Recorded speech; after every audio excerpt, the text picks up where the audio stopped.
I've got an old thermostat here that I'm going to replace. I'm going to replace it with this new Honeywell thermostat.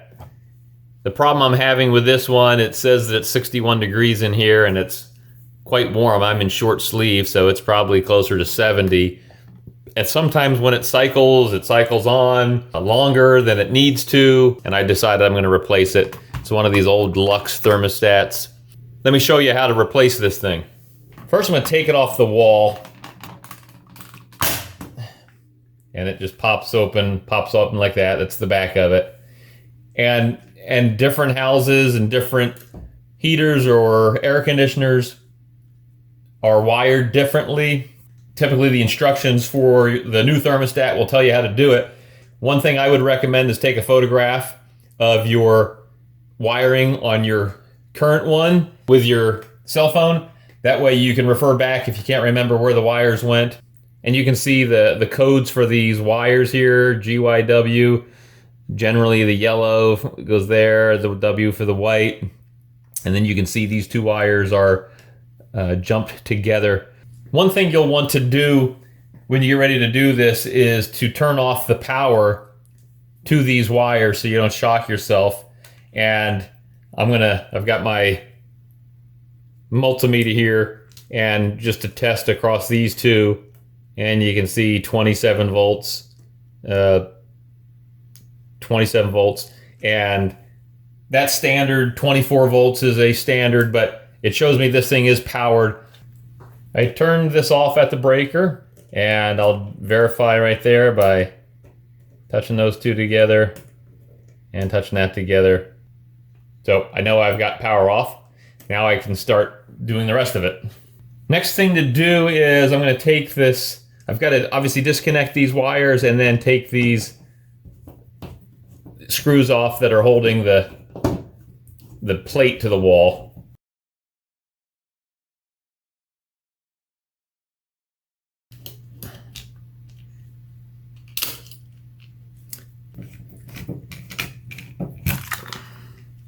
All right, there you see what is against the wall, and obviously this room's been painted since this thermostat was put on.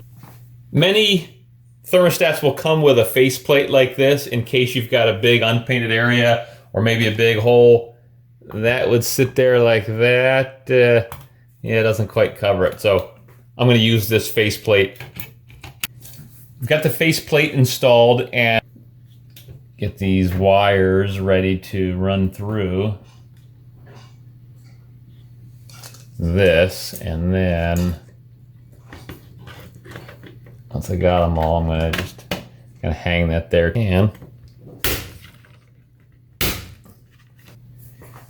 Now it's a matter of installing the wires into the designated slots. These letters that are gray, these locations that are gray, those are the more commonly used wiring systems for air conditioning and heaters. So, and that's how mine lines up. So the white one I'm going to put in the W one. This was my green one. It's blue, but it's my green one. So now I'm in good shape. Yellow, that's pretty obvious.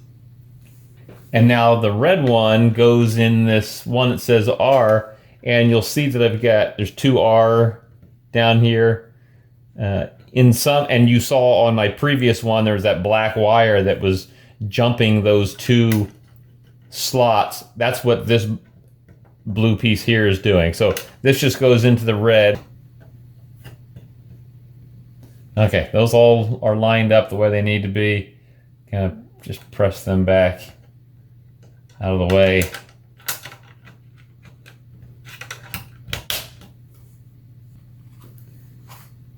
Now for my new face unit here, I've got batteries that came with it. Gotta put them in. Got my batteries in. And then this will just attach right on here like this. Press that in. I've got the thermostat programmed so that it now knows what time it is, so on and so forth. I just went out and turned on the power, and we're gonna try this for the first time here. Turn this to fan on and see if it switches the fan on. There's usually a pause for a few seconds, and then it kicks on. Ah, I hear the fan above my head, so I know that turned on. I'm going to turn on the air conditioning here and verify that it's pumping out cold air. And then if it is, we'll call it good.